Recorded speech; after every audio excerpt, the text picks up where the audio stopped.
I want you to ponder over the next few days what is commemorated on October 7th, the next October 7th, which will be next Wednesday. You get bonus points for your midterm.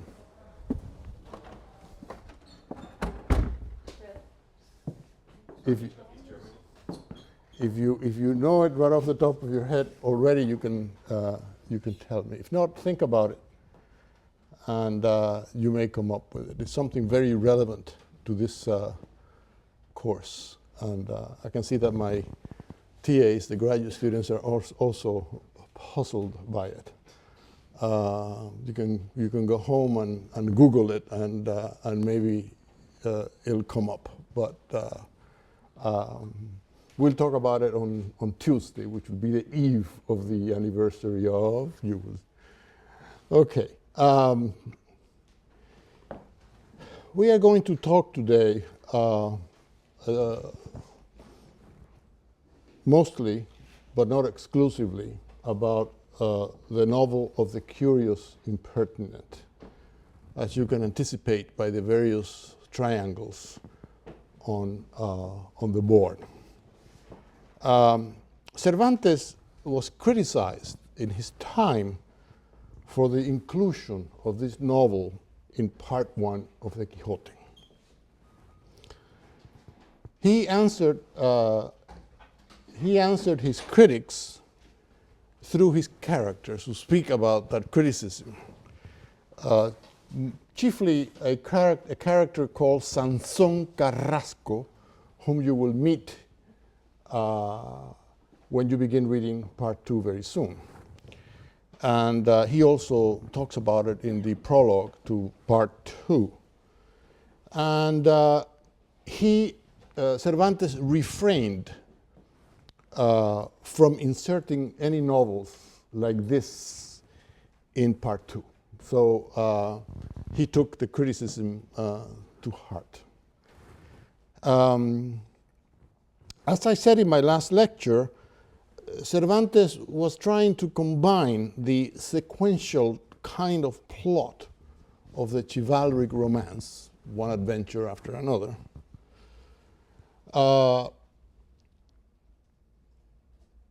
with the collection of stories in the style of Boccaccio. Boccaccio, I have mentioned him, I think, before, but if not,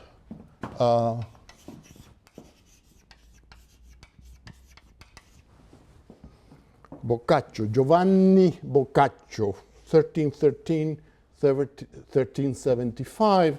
If you're a literature major, you should know Boccaccio, or should know at least about Boccaccio. His work, his famous work, is called the Decameron.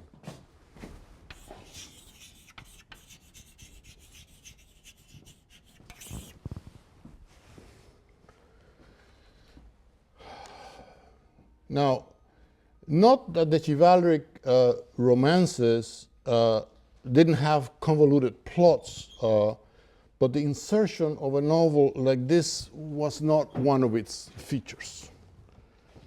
It is known that Cervantes contemplated the publication of a collection of stories to be called Semanas del Jardín, Weeks at the Garden.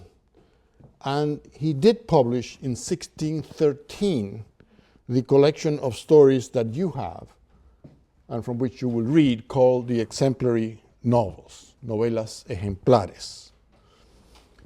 This collection, as you will discover, does not have an overarching fiction involving character narrators leaving the city, fleeing the plague, and gathering to tell stories, as in the Decameron. The overarching fiction in the Decameron is that all of these young people leave the city because there is a plague. They gather in a pleasant place, and they each tell a story every day. And that is the overarching fiction of the Decameron. The exemplary novels of Cervantes does not have such an overarching fiction. It is just a collection of stories by Miguel de Cervantes with a prologue and so forth. Weeks in the Garden, or Semanas del Jardín, does sound as it would have had that kind of a plot, meaning overarching plot, meaning that characters would get together in a garden and tell stories. The point is that in the Quixote Part 1, Cervantes is attempting to mesh these two forms of narrative, as I said. The result may seem awkward, but it is mostly really very innovative, and it leads to the creation of the modern novel with this very loose structure in which this kind of insertion is possible. Now, we saw how those commingling stories about Fernando, Dorotea, Cardenio, and Lucinda, how those stories are correlated. And my colleague from the Department of Comparative Literature, David Quint, calls it interlacing, how these stories are interconnected, in a fairly recent book on Cervantes. And I proposed that their structure, the overall structure of all of these stories, with its cuts, faults, and gaps, was like a representation of human memory upon which fiction depends, and on which the very makeup of the creative self of the author is based, memory. As we will see today and in the next class, the final resolution of the conflicts in those stories is a narrative tour de force, a veritable boast of artistry on the part of Cervantes. But the novel of the Curious Impertinent does stick out as being very different and apparently only tenuously related to the main plot and to the other stories from which it differs. Why is the story inserted here in the Quixote? You could say, is it padding? Is Cervantes padding his novel? Or does it have something to do with the intercalated stories that we have been discussing and that are about to be resolved? First, let us go over how Cervantes does justify the inclusion of the novel at the most elementary level. The innkeeper, Juan Palomeque, reveals that he keeps a suitcase somebody left with some papers, and that he owns a number of chivalric romances. This is the second suitcase we find. The first was Cardenio's, which the characters found rotted in the middle of the Sierra Morena, and it also contained writing, contained Cardenio's manuscripts and poems and some shirts, and most importantly for Sancho, some money. A discussion ensues involving the innkeeper, his wife and daughter, and the priest about the value of those books, the chivalric romances. This is a return to the scrutiny of the books episode earlier. And the scrutiny of the books, in fact, is mentioned by the characters. The priest wants to burn the chivalric romances, as he did with Don Quixote's, but the innkeeper will have none of it. Juan Palomeque, as he says, he's not mad, he's not insane. He knows that what those books relate happened a long time ago, not in the present, as Don Quixote does. He knows that it is not applicable to the present.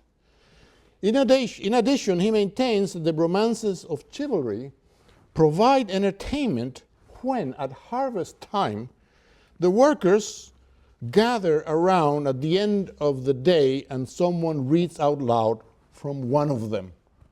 The tradition of reading out loud goes back to the Middle Ages and to convents and monasteries, and and rituals of that kind in such institutions.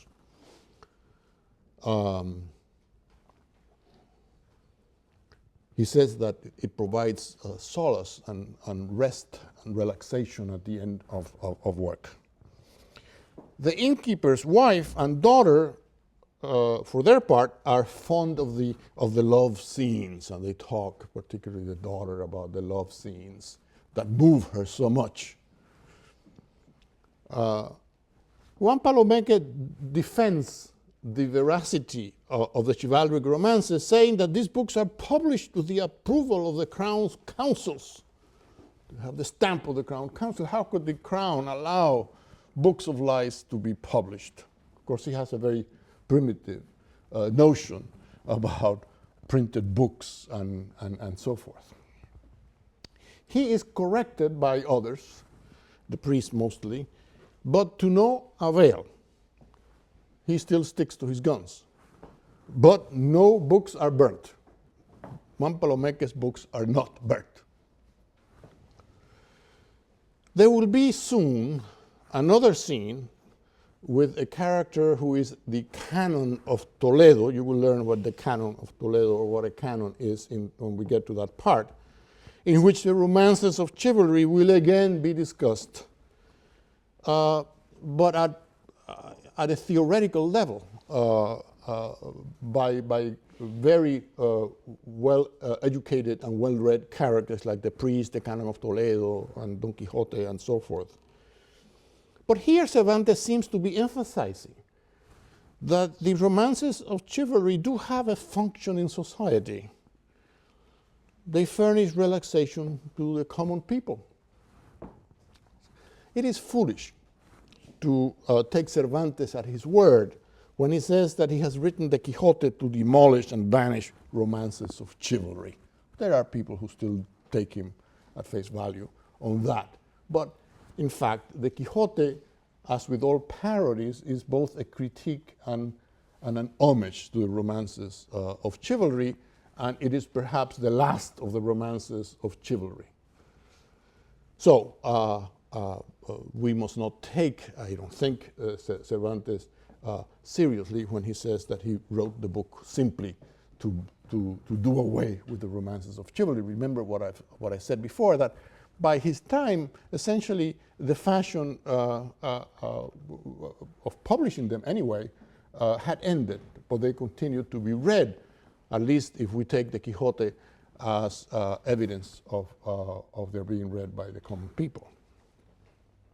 Now, then the innkeeper speaks about the papers in the suitcase and mentions the story, the novel of the Curious Impertinent, which he says had been approvingly read at the inn. It had also been read out loud at the inn. It is in manuscript form. Much literature, including Cervantes' own stories, still circulated in manuscript even after the development of the printing press, as printing was complicated and expensive. So you must not assume that once printing became available, literature did not circulate in manuscript form anymore. It did. And some of Cervantes' work circulated in such fashion. Some of the stories that were later included in the exemplary novels book had been circulating in this form.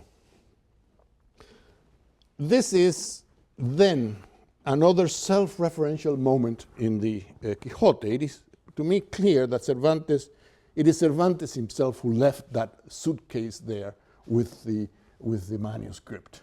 And Cervantes is again winking at the reader. This is me who left this suitcase here.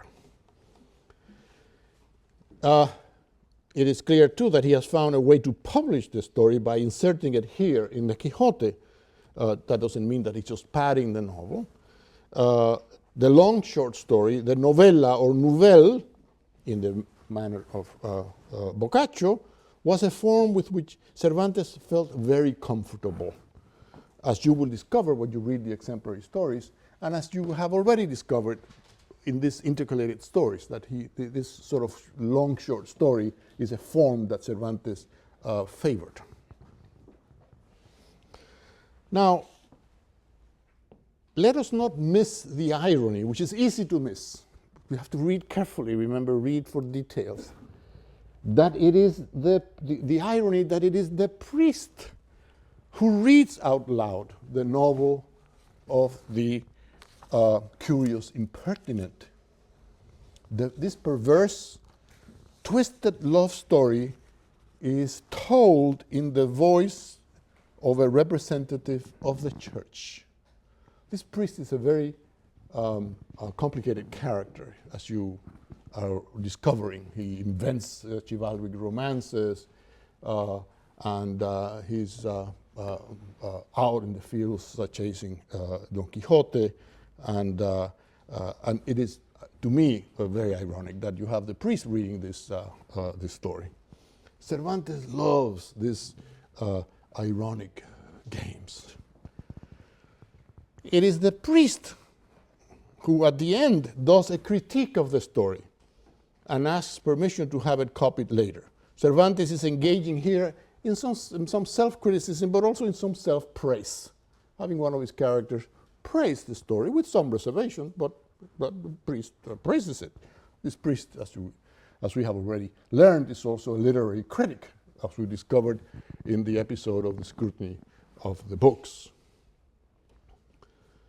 Now, the novel of the Curious Impertinent is the most blatantly literary story contained in the Quixote, the most artful and obviously derived from literary sources. The action is set in Florence and in a vaguely defined past. It is a time and place of fictions, not the present in which the Quixote takes place. It is drawn from known Italian sources and written in the style of Boccaccio, whom you now know, and Bandello, Matteo Bandello.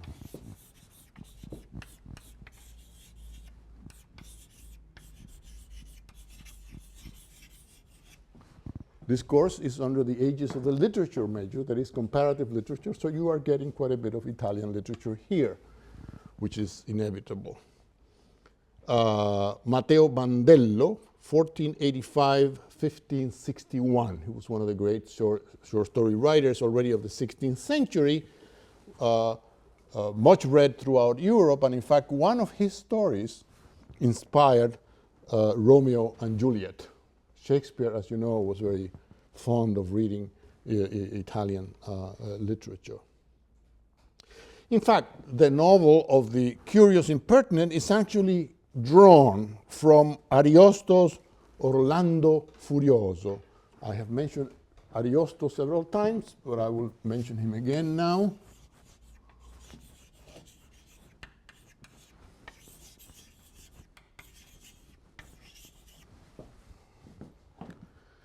His famous poem is Orlando Furioso. Ariosto is 1474-1533, and the Orlando Furioso was published in 1516, then 1521, and 1532. It is a mock epic, as I've mentioned before. It's a mock epic poem that Cervantes much admired, and as we should know by now. So we have here these three Italian authors that Cervantes was indebted to. Other more distant sources have been found, but Ariosto is the obvious one very distant source of the story of a king who wanted to put his wife to the test and had somebody seduce her and so forth, the same story. But that is very remote, and the most obvious source is a fragment from the Orlando Furioso. I underscore again, Cervantes' indebtedness to Italian Renaissance literature, as he was also to Italian Renaissance art, as I mentioned in my last lecture. Remember, if you have been reading the case book and your introduction to Cervantes, spent a good deal of time in Italy, which had been, of course, the center of the Renaissance. Now, the novel of the Curious Impertinent has been variously interpreted, but the most apt analysis, the most, how could I say, current or analysis, the most accepted, is the one by René Girard. René Girard. Now we have a French name.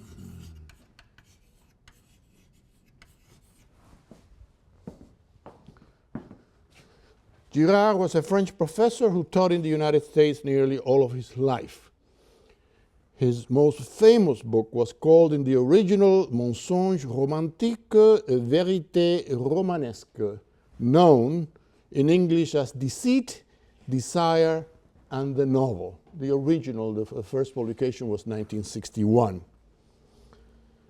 Girard's whole theory revolves around the concept of triangular or mimetic desire.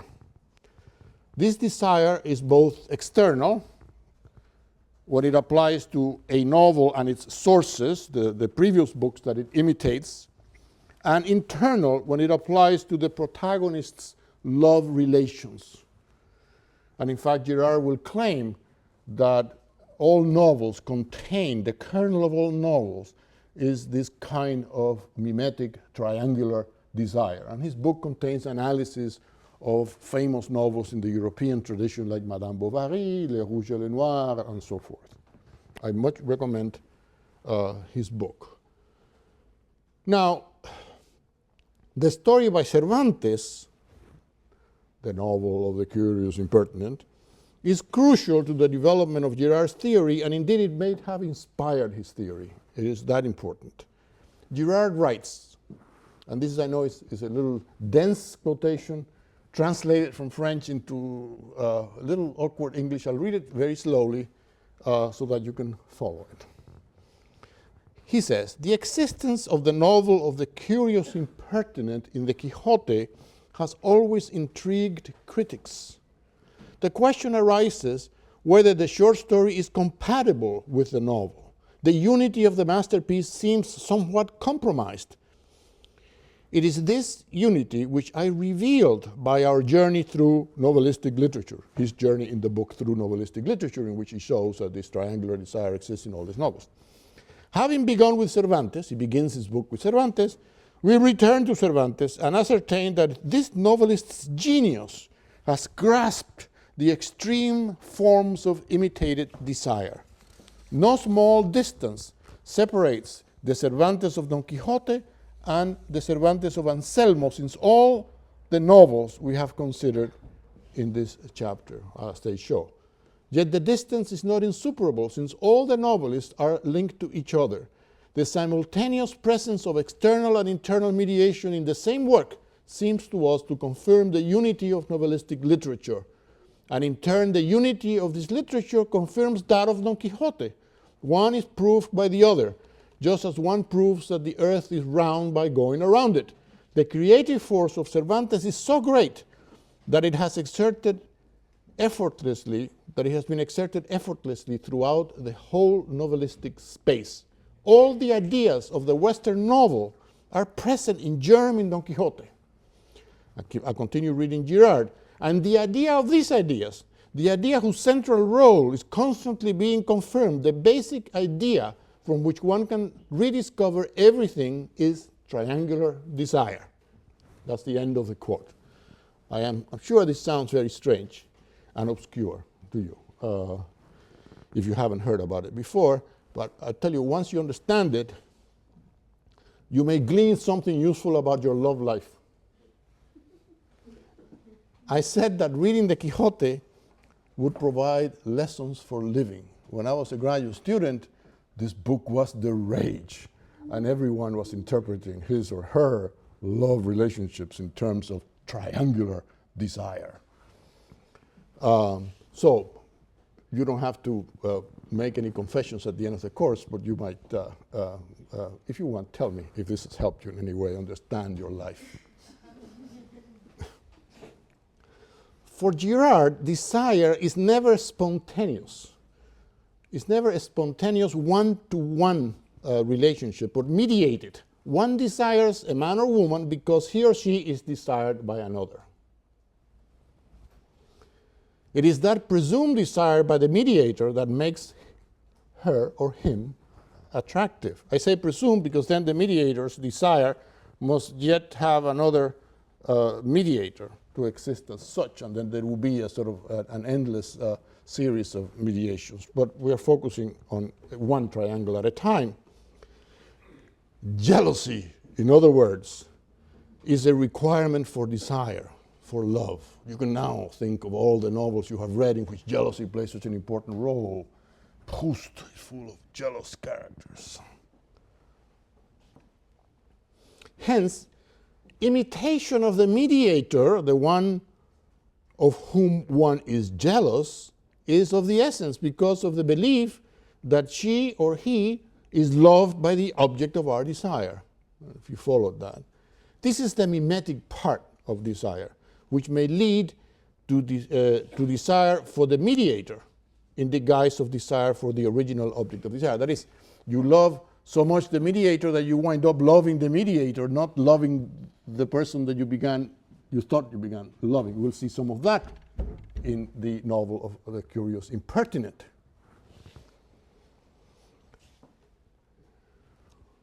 In the context of the novel of The Curious Impertinent, it works like this. We begin here, and you have your handout for easy reference. Anselmo cannot love really Camila until he gets Lothario to love her. This is the gist of this man's twisted desire, that and why he must put her to the test. So Anselmo loves Camila, but Lothario is inserted as the mediator. Then eventually, when Lothario loves Camila, he does so in second triangle because she has loved Anselmo before. So we have these two triangles.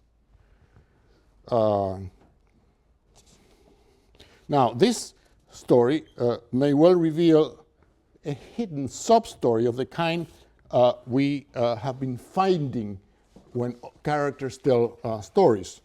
And the story may very well be, and it has been proposed, a homosexual love between the two friends, using Camila as the mediator. The third triangle, Anselmo really loves Lothario, using Camila as the mediator.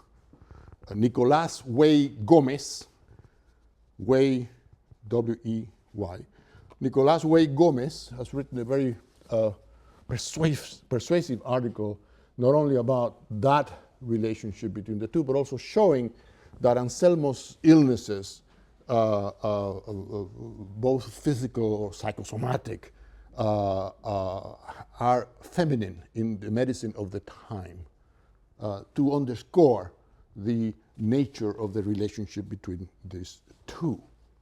So I hope that you're understanding all of this, and I hope it's not ruining your love life or your life in general by realizing how complicated love can be. Now, this structure sheds light on the intertwined stories that we have been discussing, and this is why I have these other triangles here on the board and on your handout, whereas where we have that this Fernando Cardenio Lucinda triangle, in which Fernando loves Lucinda really because she is Cardenio's girl, or is going to be his girl. Eventually, and I suggested this in another class, there is also, there are intimations of a homoerotic relationship here between Fernando and Cardenio. Now, Fernando, when it comes to Dorotea, Fernando loses interest in Dorotea once he has possessed her because there is no mediation. But he marries her once she appears at the inn defended by Cardenio. So once Cardenio appears as a potential mediator, Fernando goes ahead and marries Dorotea. Now, Don Quixote's mediations are the romances of chivalry and its heroes, particularly the Amadís de Gaula, whom he imitates, as he also imitates Orlando in the Orlando Furioso. The object of his love, Dulcinea, is a projection of the loves of those famous lovers, Oriana in the case of Amadís, Angelica in the case of Orlando, which is why he desires her, and in a way invents her from their own constructions of her. And we will see her transformations as the novel progresses, which are remarkable, especially in part 2. Now, the novel of the Curious Impertinent holds up a mirror, the mirror of literature, to the young people involved in love stories that are about to culminate in marriage. It provides a contrast to the comedy-like ending of the stories of Fernando, Dorotea, Cardenio, and Lucinda. The novel of the Curious Impertinent is not so much an admonition, though it is that too, as a lesson about the complexities of love and how no permanent stability can be achieved, particularly not by marriage. It is also a wink at the reader, I think, a wake-up call. I mean, can anyone, you will see one who does soon, but can anyone really believe in the sincerity of the permanence of Don Fernando's conversion? Is it likely that Fernando will be a faithful husband? What about Lucinda? She was tempted once by money and status, and could be again. Literature teaches through pleasure a very harsh lesson. Ultimately, the novel of the Curious Impertinent is about, in my view, the death instinct concealed within desire, coeval with it, with love. It is what Freud called the death drive. There is no stability where there is desire. The perfection of the socio-erotic situation of Anselmo, Camila, and Lotario is a mirage and an invitation to tragedy. This is an even harsher lesson about the human condition. What the priest says at the end is that he finds the story well written, but he cannot believe that the author has not shown a real situation, because a husband would never do that, that maybe young people in love before the marriage would, but not a husband. What he's saying there is something that is a given in all Golden Age Spanish literature. And the given is that everything that happens before marriage is the stuff of comedy. And everything that happens after marriage is the stuff of tragedy. This is not a lesson to be taken too seriously, but it's something to be pondered. And I think that this is what the priest notices. He notices that this is, to him, would not be possible for a husband to do this, to subject his wife to this sort of test. But if it were among people not married yet, it may be. Of course, marriage is usually the ending of a comedy. Comedies tend to end in marriage because marriage is a return to stability, and in theater, comedy is a return to an order that has been upset. whereas tragedy does not return to order. So this is what the literary side of that would be. Whether it is applicable or not to life, it is for everyone, each one of us to discover. So now we move to the ending of all of these stories at Juan Palomeque's inn. Fernando accepts Dorotea after everyone pleads with him, and a good deal surfaces about the concept of hidalguía, from hidalgo, hidalguía.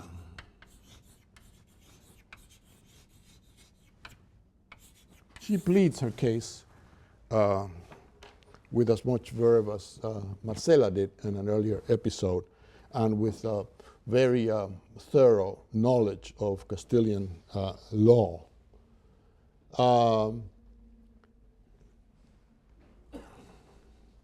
You see, she is lacking hidalguía, Dorotea, nobility.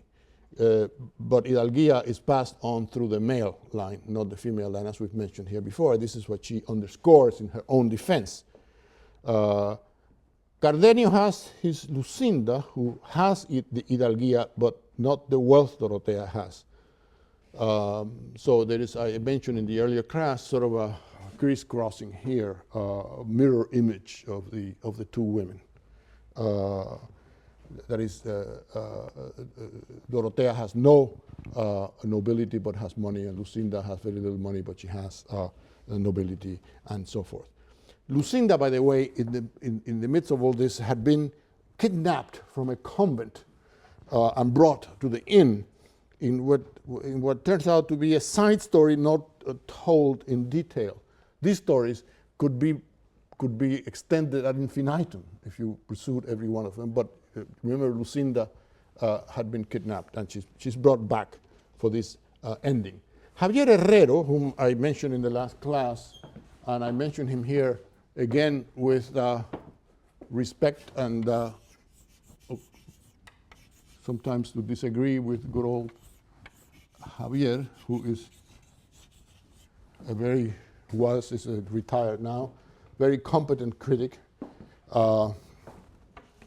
and also, I should say, a very Catholic critic, as you will understand from what I read here. There's no sin in that. Javier Herrero interprets in this way the battle of the wineskins that leads to the resolution of the conflicts. He also has a kind of sexual symbolic interpretation of the whole thing. But it's good to hear it, to correct it a little bit, but to learn from it. He says, the meaning of the battle against the wineskins is now clear. He has been expostulating. Don Quixote is in a state of hallucination, since he's really possessed by an intense dream and acting with closed eyes. Takes two superimposed wineskins, which he saw in his room when he went to bed, to be the giant Pandafilando, and to behead him, he cuts the head around and pierces the body. The wine floods the room and fills the inn with its smell. Don Quixote has destroyed an erect penis. This is what good old Javier writes. And has filled the inn with the smell of wine. Don Quixote has certainly cut down the power of lust. I'm still quoting Herrero. This blood transformed into wine must certainly be taken as a sacramental symbol, a symbol of the mysterious power of the night against the amorous pestilence. Metaphorically, the courage and courtesy of Don Quixote have vanquished the arrogance, cruelty, and lust of Don Fernando. It is true that Don Quixote is wrong, that his adventures have created havoc, and morally his motivation is mixed, but it is also undeniable that he is courageous, truthful, and chaste. His foolishness brings him blows and ridicule, but his greatness makes him a worthy instrument of providence. Herrero goes on. We see clearly that the spiritual movement has been completed by Don Fernando's descent from lust and pride to a Christian humility and fraternity, by which he raises his victims to the level of his affection, and now reunited in love, a common embrace is possible. The giant is dead, and the true man, the Christian gentleman, has replaced him. But which powers have brought about the conversion? Has it been the beauty, the tears, the truths of Dorothea, the priest's persuasion? They certainly all have a part in it, but the text leaves no doubt that all these elements together with Don Quixote, have been the instruments of Providence, with a capital P. While men and women, he goes on, had been acting through the impulse of their passions, which brought them to the labyrinth of the Sierra Morena, not a reference has been made by Cervantes to heaven's will. But as soon as Cardenio meets Dorothea and is told that Don Fernando did not take Lucinda with him, he expresses hope that heaven has decreed their salvation. From that moment on, their destinies began to escape from the darkness and confusion of the labyrinth. At the end, the locus of social reunion and consequently of the transition from wildness to civilization, Lucinda, having been released by Don Fernando in the scene just described, exclaims, he's quoting, "Lucinda, observe how heaven by unusual and to us hidden ways has brought me into the presence of my true husband. And well you know, by 1,000 dear-bought experiences, that death alone can efface him out of my memory." Herrero goes on, immediately and in the long scene of reconciliation, all the participants claim that their meeting in the inn is not accidental, but on the contrary, the work of Providence, unquote. The question to be considered is if the conflicts would have been solved without the intervention of Don Quixote, which I will speak about in a minute. I think that he was the agent, of course. In any case, Herrero winds up his article, which ultimately deals with the whole issue of marriage, which is so important in the Quixote and so important in the 16th century, and about whom the likes of Erasmus and Vives wrote, and as he quotes them, and the Council of Trent, which is taking place, as you know from reading Eliot, discussed, and we will talk about this again in when we talk about part 2, about marriages and all of that, because marriage is at the core of social stability and social and transitions in society. It is the way that society renews itself, so it's crucial. So this is what Herrero writes, and it's important because he is bringing in first the Neoplatonic notions of love derived from the courtly love tradition that I think I've spoken about, against sort of a certain movement in Spanish society and in 16th century society and philosophy in general to a more bourgeois sense of marriage.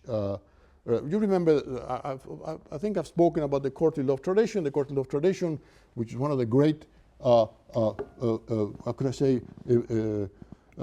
spiritual revolutions in the West, is the idea that the woman had to be adored at a distance. The love could not be consummated. The love was for a woman who was unattainable, preferably married, and the lover paid homage to the woman and so forth. We still hear the echoes of the courtly love tradition in modern poetry, in Neruda and Octavio Paz and the great modern poets. Don Quixote is a courtly lover in that sense, an aged, out of fashion courtly lover, but that is what inspires his love for Dulcinea. Neo-Platonism, of course, was at the core of this courtly love tradition. Okay, so Herrero says the following, now that I think I have placed this in its ideological context. Against a sentimental and Neoplatonic tradition, which made of woman a goddess, Cervantes takes the side of the conjugal love presented by Erasmus and Vives. Erasmus of Rotterdam, I will speak more about him in following classes. He was a very important 16th century humanist. And so was Vives, which allows man not only to enjoy the legitimate pleasure of the sexual union, but to help each other to fight against the inevitable weakness and imperfection of the human condition. By emphasizing the social, civilizing aspects of marriage, Cervantes was closer to the new doctrines of reform than to the Renaissance ideals of love. Indeed, with he's thinking of Petrarch and Garcilaso and the poets that I have mentioned before. Indeed, with his attacks on the pastoral, and by the story of El Curioso Impertinente, the novel of Curious Impertinent, Cervantes is precisely marking his distance from the great aristocratic tradition of the Renaissance and joining the new, to a great extent, bourgeois Christianity, which descended to the south of Europe from the Low Countries. In opposition to Amadis, Palmerin, Belianis, these are the chivalric heroes of the chivalric romances, the new bourgeois lover is not a knight but a Christian gentleman. Such love, as we have seen, has two elements. It is Christian and the activity of providence, and the priests show the role that God and his church play in its growth, but it's also gentlemanly. Both Cardenio and Don Fernando become, through love, not only Christians, but Christian gentlemen. Courtly love brings the knight to madness, but Christian love saves him. Such a rescue is metaphorically expressed in our story by the great classical myth of the labyrinth. Lost in the wilderness of the Sierra Morena, their lives twisted into the intricate maze of the labyrinth, on the brink of being devoured by the minotaur of lust and madness, Cardenio, Lucinda, Dorotea, and Fernando are finally rescued by Don Quixote's courageous battle and by the civilizing force of an Erasmian church. Divine providence, in fact, has provided, as Ariadne, the saving threat. That's the end of the quote, which I hope now you can understand given the background that I gave you about. All of this sounds fine, and it is instructive, particularly the references to Erasmus and to Vives, until we take into account the hilarious convolutions and the mixture of madness, dreams, and lies that bring about the resolution of the conflicts. The conflicts have been solved by Don Quixote's intervention, but how can such a ridiculous figure be the instrument of providence with a capital P? They have been solved by Don Quixote's agency because they are truly worldly conflicts, involving tensions of a world in social flux, where the older values, let's say the values of the Renaissance, the values of courtly love, no longer hold sway. Don Quixote embodies the mixture of values in transition, so he can mediate in the various conflicts and solve them. He would not have been able to do so if he had been a real knight, nor had he been an ordinary man of his time. But to say this is not to do justice to the multi-layered plots unraveling in these episodes. I am mostly struck by Cervantes' inventiveness, by the wild yet disciplined imagination at play, which cannot, I think, be reduced to this providential scheme that Javier offers. Don Fernando is, on one level, Pandafilando de la Fosca Vista, the giant. Remember the rhyme, Fernando Pandafilando. The figure of Pandafilando, though invented ad hoc by the priest, is presented as an effective factor in the outcome of the conflicts, as are Tinacrio the wise and Princess Micomicona. Although not real and grotesque, not real in relation to the fiction of the novel, this whole ensemble exists and performs on a level not unlike that of the characters who invented them, or who invented this whole ensemble. The story of Pandafilando is like a dream version, a recognizable distortion of Dorotea's real conflict, if you remember when we went over it. The story of Pandafilando is like a dream version, as I repeat, of Dorotea's real conflict. Remember again the hidden meaning of Micomicona, over which I will go again. In her name there is an allusion to mimicry, to representation, to mimesis, to the very process by which she was invented. Does Micomicona not in a way represent representation itself? I mean, she is the representation itself taking place before our eyes.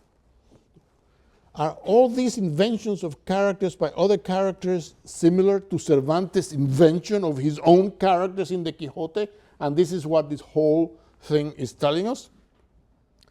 This is what is truly dazzling about the resolution of all these conflicts, that they do unravel at every level sort of simultaneously. That is to say, and this is what you have on the back of your triangles, and I have here on the board all these levels. The Don Quixote's dream, which is Don Quixote pandafilando and Micomicona.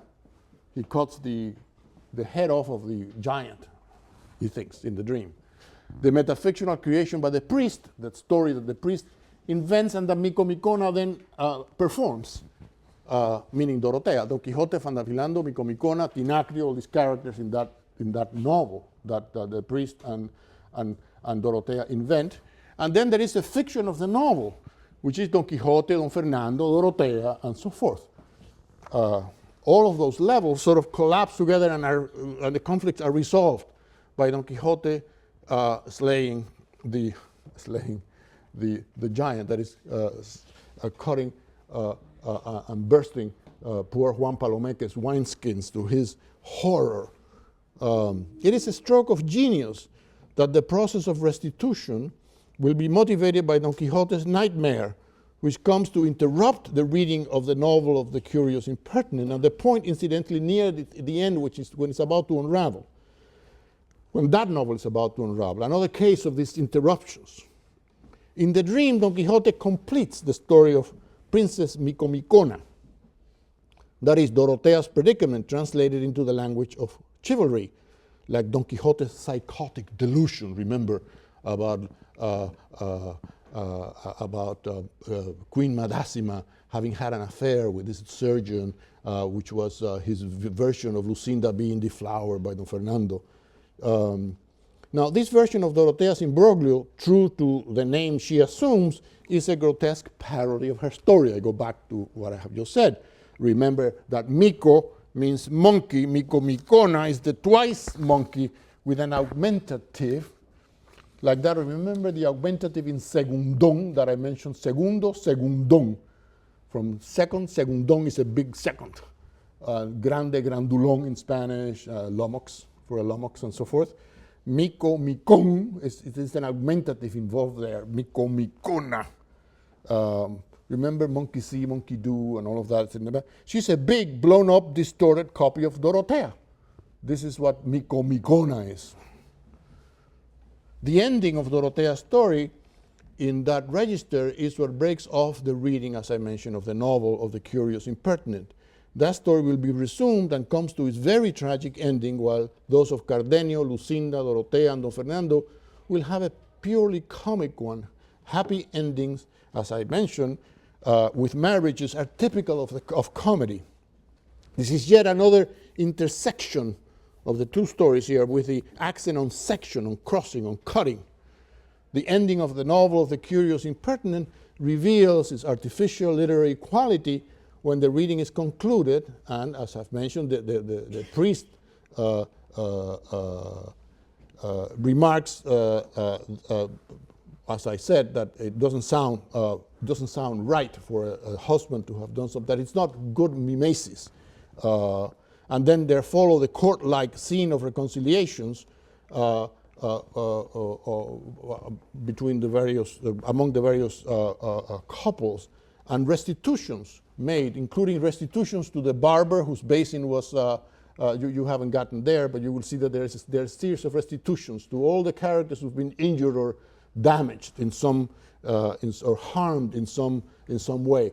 The inn becomes like a court of law where these restitutions are made. Now, I want to quote Javier Herrero in a positive light now, and he's right in the sense that the values are changing and there is sort of an emerging bourgeois sense. It is true, he says, that neo-platonism, associated with the tradition of courtly love, was still the accepted poetic and artistic vehicle for aristocratic sentiment, but through the influence of Christian humanism and as an expression of the strength of the new bourgeoisie, the preoccupations with secular life and above all marriage replaced the stylized conventions of chivalry and the austere ideals of monasticism. This may be true, particularly if we take into account all of the economic and legal background that I have given you about the relationship between these characters, the fact that Fernando is a segundón and is not going to inherit much of the state, which makes him very anxious, the fact that Dorotea runs a farm and has money and all of that. It does give the impression that there is a kind of bourgeois sense of marriage and stability that is replacing the old ideals of the Neoplatonic ideals contained in these aristocratic versions of love in the poetic traditions. The idea also seems to be that to cure the characters in the real world of the fiction where they live, they also have to be cured in their dreams and inventions, which is one of the overall plot strands now being resolved in the Quixote. He's the only one missing here. I mean, everyone is going to be sort of cured of his or her dreams, hallucinations, and so forth, but Don Quixote still has not. But they have to be cured of those hallucinations as well as their situation has to be stabilized in social terms. The priest, the barber, and the rest of the characters engage Don Quixote at his level of madness, in part because they are also mad in their own ways. We have to realize this. What are the priest and the barber doing traipsing all over Spain after the night? Remember what I said before about the priest. This is a very strange priest who's a reader of romances of chivalry. What has become of the priest's duties at the church, or the barber's customers, we ask? They too have left normal lives, as Sancho has. He left his wife and children to engage in an insane quest after an insane man. The point is that life, mental life, is made up of levels that mirror and distort each other, and that literature appears to emerge from this interplay. The creative mind of the author is capable of reflecting or expressing the multi-layered essence of that mental life. After The Captive's Tale, about which we'll be talking in the next class, fascinating, very entertaining Captive's Tale based on Cervantes' own life, the priest and the barber and the others will send Don Quixote home. They will cage him and send him home in a return that will still engage them in further adventures. The end of part one is near, and we will get to it next week.